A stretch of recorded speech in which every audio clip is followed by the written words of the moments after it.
Hello guys, I'm the Gamerator10 and we're doing something a little bit different from the norm this time around. First off, yes, I'm still working on Okami. I've just been really busy with my personal life lately. Second, Switchforce made a video a few weeks ago about the game Sonic Frontiers, the newest title in the Sonic the Hedgehog series. It's, really harsh, and a lot of people would agree with that statement when looking at the comments on his YouTube video, Unpopular Opinion, Sonic Frontiers is a waste of $60. Now, let me get something out of the way. If I seem a little biased during my breakdown of this, Sonic Frontiers is my dream Sonic game and I am hyped for its release. Pretty sure that's all the intro stuff down, let's get started. But everyone right now is saying Sonic Frontiers is good now, all of a sudden. All of a sudden? People have been saying Sonic Frontiers looks promising / good as early as the first gameplay trailer. Even IGN. And it's not. A new Gamescom trailer came out, a new Gamescom demo, and this game is still a disparate bunch of ideas thrown at an empty, open environment, open zone, and it has no clue what it's doing. Despite having a template laid out before it to exactly replicate, and they refuse to do it. 1. Aren't all games just a bunch of ideas thrown together? 2. He mentions a perfect template to exactly replicate. Trust me, the template he picked as the perfect template is probably the worst one he could have picked.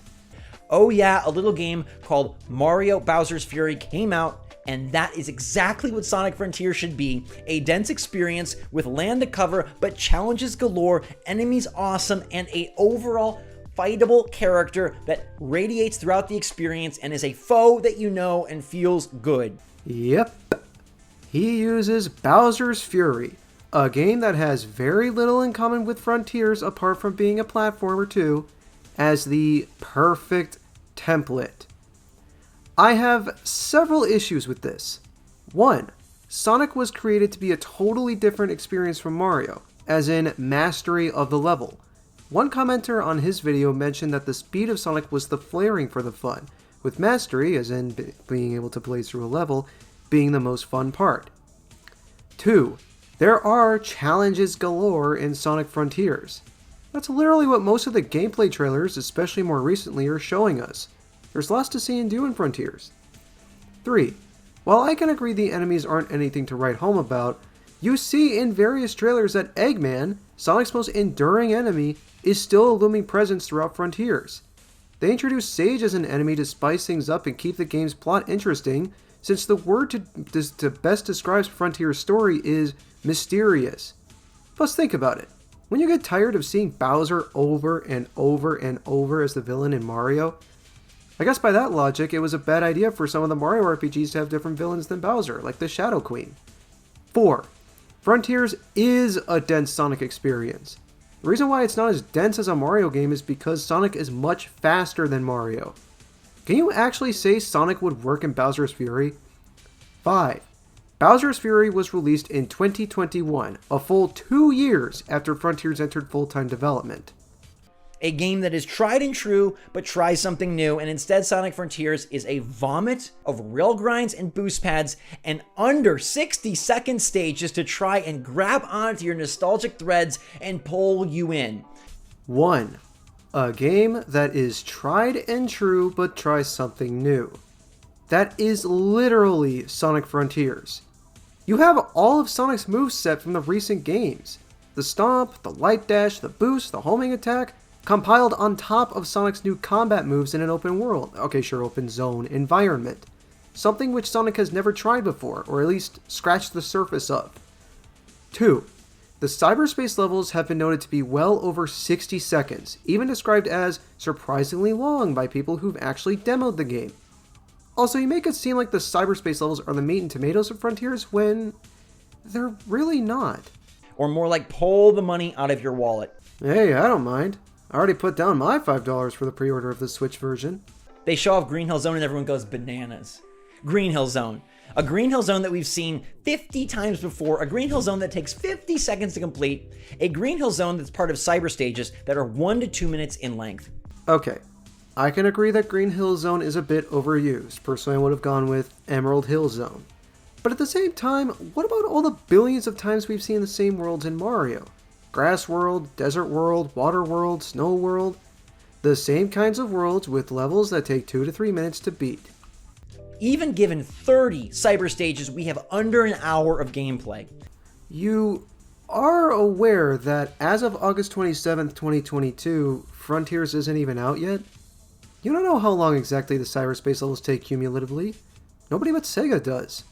For all we, including you, know, the cyberspace levels could take upwards of 3 minutes on average and contribute greatly to the length of the game. These cyber stages are the bait and switch to make you think that this Sonic game has everything you want.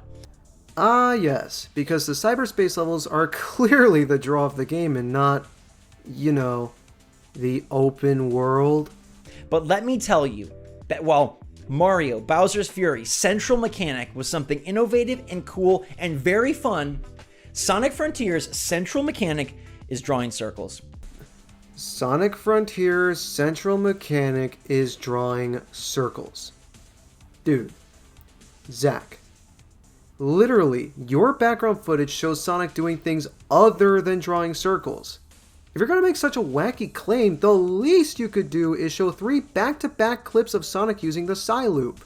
And I don't care who says it's enjoyable, who says it feels good, who says that it's a great evolution, it is bad. In the Okami series, most of what you do is draw with the Celestial Brush, including drawing circles, and those games are critically acclaimed and many fans, including me, are practically begging Capcom for a sequel. Not enough? How about the Pokemon Ranger games? All 3 of those games have around a 70 on Metacritic, and you know what their main mechanic is? I'll let you take a guess. You guessed it, drawing circles. Also, didn't you complain earlier that Frontiers doesn't do anything new with the Sonic formula? Drawing circles around enemies is not fun. Drawing circles around enemies is not engaging. Drawing circles around enemies is time-consuming, repetitive, and dull.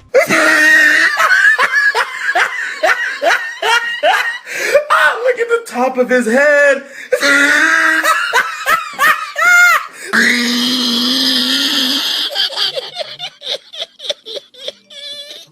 Oh my god. No, look at this one.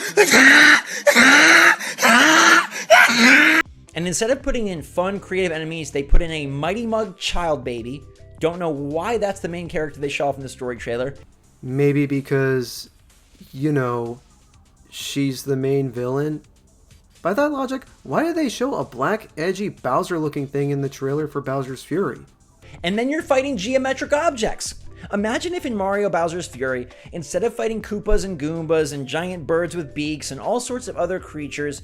Yes, I'm being petty, but I love how he calls Conquerors giant birds with beaks like it's completely creative and unique. You fought shapes. It does something to the game. It destroys the integrity, and it destroys the engagement, and it destroys the immersiveness. Goombas and Koopas are also shapes, dude. It's called geometry. I don't understand what people are saying they see in Sonic, because this is the same Sonic Frontiers that I saw in person in Los Angeles, and this is the same Sonic Frontiers I saw shown off by IGN when it looked like a disaster. So just say you don't like how Frontiers looks or feels and move on. Why did you go and create a video proclaiming your opinion like it's fact and that people will waste their money on a game they say looks good? Smear campaign for views? I don't know.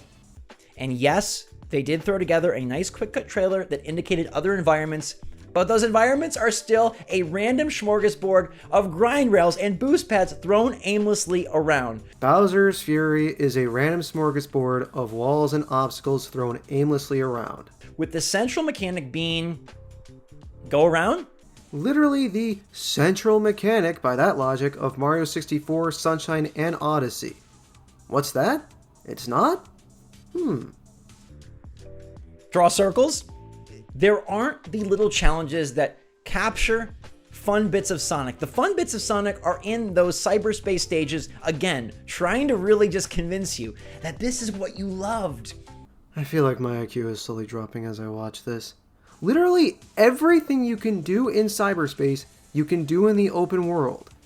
Did you even watch the gameplay trailers for the game before using them as background footage? It is a absolute joke that Sonic Frontiers comes out the day before God of War Ragnarok. Is it though? Pretty sure Frontiers coming out the same time as Ragnarok is because, the holiday season. Those two games could not be farther apart in terms of foresight and thought and quality. Please tell me you're not going to start comparing Frontiers and God of War Ragnarok too. I would love to be wrong. I would love for Sonic Frontiers to have a second world that just blows us away, but even in the Gamescom trailer, you can pause and see that this game is running the same open zone style throughout. They're called the Starfall Islands, Zach. We've only really seen one island. And Sega has said we don't understand it, fans don't get it, and now magically they do? No, Zach, you don't get it. My theory is that because there's a release date, this game is getting closer and people want to like it, they have to now convince themselves that it's pretty good before they fork over their $60, $70. The trailers have convinced people it's good. The demos have convinced people it's good. Nobody's convincing themselves it's good since the trailers and demos have done a good job of that already. It's a lot of money, and it's a lot of time and effort that went into making that money, and you gotta justify it to yourself. Yeah, but it's my money, not yours. I decide what to do with it. And if I want to spend it on what you say is a bad game, what are you going to do? Physically stop me? Plus, if I don't like a game, I can just return it or ask for a refund. Did you forget people can do that? This game looks like they had no idea what they're doing, and the latest build, the Gamescom demo, 2 months before the game comes out, still has graphical issues and camera control problems, something that plagued the original reveal of the game back on IGN when the gameplay debuted. Pop-in galore because it literally is random objects popped into a world. That is not what pop-in means in terms of game design. Pop-in refers to objects popping into the player's vision as a result of draw distance. They did not have a clear vision on what they were doing. They did not look at Mario, Bowser's Fury, and say, we could do something similar. Hey, Zach. They didn't look at Bowser's Fury because Bowser's Fury wasn't out yet when Frontiers entered full-time development. They actually looked at Breath of the Wild and wanted to do something similar. Now, you can argue that Sonic is a different type of game than Mario. It's a different moveset. It's a different speed. And that's where you should have stopped and thought before comparing this game to Bowser's Fury. You basically stated why Bowser's Fury is not an apt comparison for Frontiers. But I've even seen people say, in their positive impressions, that Sonic has to slow down to approach these different challenges. Because you'll just blaze right past them if Sonic doesn't slow down some? Now, these aren't interesting, engaging, named challenges like we saw throughout Mario, utilizing different parts of his moves and utilizing all sorts of other elements from past and present Mario games to formulate a new creative idea, taking advantage of a semi-open world, if you will, an open zone done by Nintendo. Are these constant comparisons to Bowser's Fury fun for anyone else? No? Instead, it's literally just, go in a circle around this loop, go in a circle around this grind rail, and then go in a circle 6 times around this giant geometric object, because that's how you beat it. For God's sake, Zach, the side loop is not the game's central mechanic. It's an addition to Sonic's moveset. And then, once that's done, your big reward is you get to play a 1 to 2 minute stage that looks like it was copied from a previous game and relive a past game. Don't let them off the hook this easy. Do not let them off the hook when they had a perfect template to follow and they chose not to. It's almost like Bowser's Fury was out long after Frontiers entered full-time development. Look, I'll always give credit where credit's due for creativity, and they tried something different and it just didn't work. You don't know that. The game's not out yet. You should have said instead, they tried something new and personally, I'm not a fan of how it looks. There has been no part of Sonic Frontiers that show that they have any idea what would make a really cool open world game. And I'm beginning to believe that the Sonic gameplay style just isn't conducive for a great game anymore. To you, Zach. If you want to say you don't like the Sonic series, just say that and move on. But that's a topic for another discussion and another day. Right now, it's about this game that's in front of us. And the game that's in front of us is not the game that we want it to be, or that we hope it to be, or that it could have been. We? Who's we? It's the game that it is. And I really, really do not like anything that I've seen of this game. And I think it is going to be a disaster. Then don't buy the game. Let people who want to buy it enjoy it.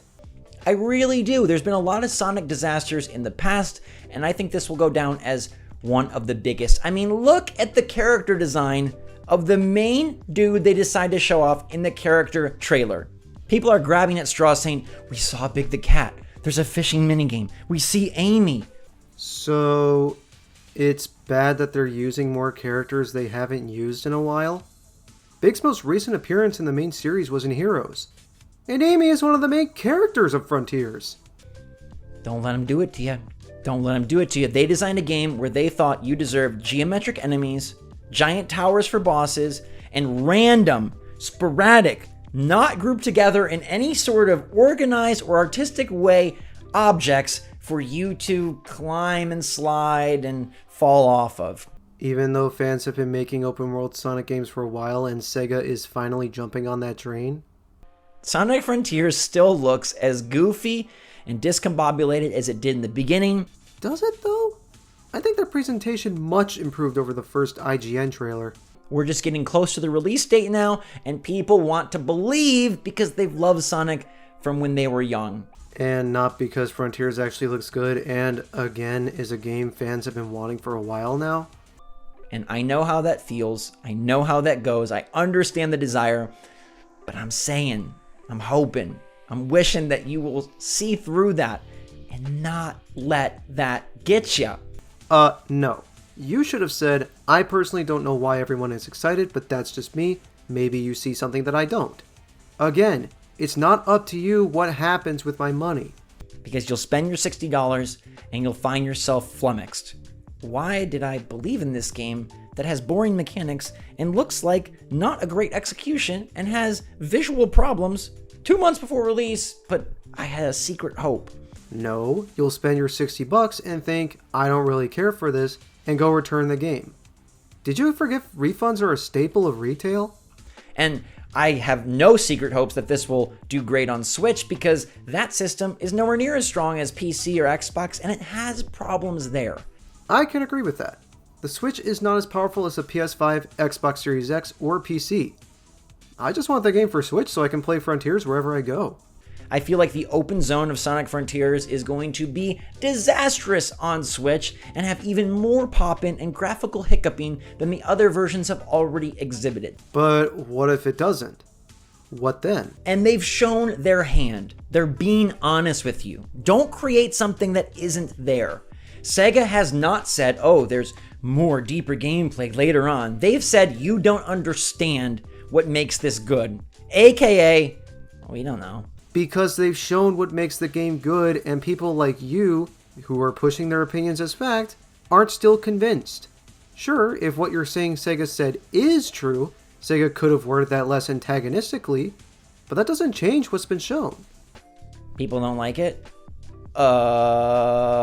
That's more like, if you still aren't on board at this point, we don't know what to tell you. They've shown what makes the game great in the trailers, and people have experienced what makes the game great in the demos. That's where they are. That's effectively what they're saying to you, and I'd love to be wrong. I'd love for this game to come out and blow us away. Did you upload this video knowing people may make videos on YouTube and Twitter later mocking you if the game does well? It doesn't feel like you did. But I hate the idea that people will get swept up into the typical YouTube pattern where as a game approaches release, creators get all excited and fans get all hyped and they want to believe that everything is the greatest thing ever because saying it's the greatest thing ever is the good thing to do on Twitter these days. I thought the good thing to do on Twitter was disrespect the opinions of everyone else, which is what you're doing right now. And so I just want you to hear my honest opinion. Then why did you present your opinion as fact? I've been accused before of being like a fanboy that won't say anything bad about games, anything bad about Switch. I'm such a positive guy, and I normally am. But my positivity here is directed to saving you money. Once again, people can just return the game if they don't like it. The most you're doing beyond waggling your tongue is possibly saving people time, which I'm sure you'd say they should use playing Bowser's Fury. From a game that looks antiquated, out of date, and completely, absolutely clueless. Sonic Frontiers is about drawing circles around geometric objects, and that's all you need to know. No, it's not. It's about exploring the open world at high speeds, defeating bosses to obtain keys to play cyberspace levels, collect the Chaos Emeralds, and rescue Sonic's friends. That's all that you actually need to know. Thank you for listening to this TED Talk. Feel free to disagree, feel free to prove me wrong, but you can hear it. Even in the positive impressions, there's reluctancy and sort of like a glassy-eyed hope that maybe this is fun. There is a skill tree. There's more of these cyber stages. I'm sure this game will end up being a great new vision for Sonic. Again, what if it is? What are you going to say then? Are you actually going to be the bigger person and say, okay, I was wrong, this game is amazing? But how many times have we said that? How many Sonic games have we wished to be the bold new turn for the franchise? Okay, true. People have said that about 06, Forces, etc. And what was the actual bold turn for the franchise? Sonic Mania. Look, I love Sonic Mania as much as the next guy, even as someone who didn't grow up with the Genesis era, but do not turn into a classic Sonic purist on me. A game that went back. And why do you think the cyber stages that they're now throwing at you to lure you in are like that? They're not, though? They're more like the stages in recent Boost formula games like Unleashed, Colors, Generations, and Forces.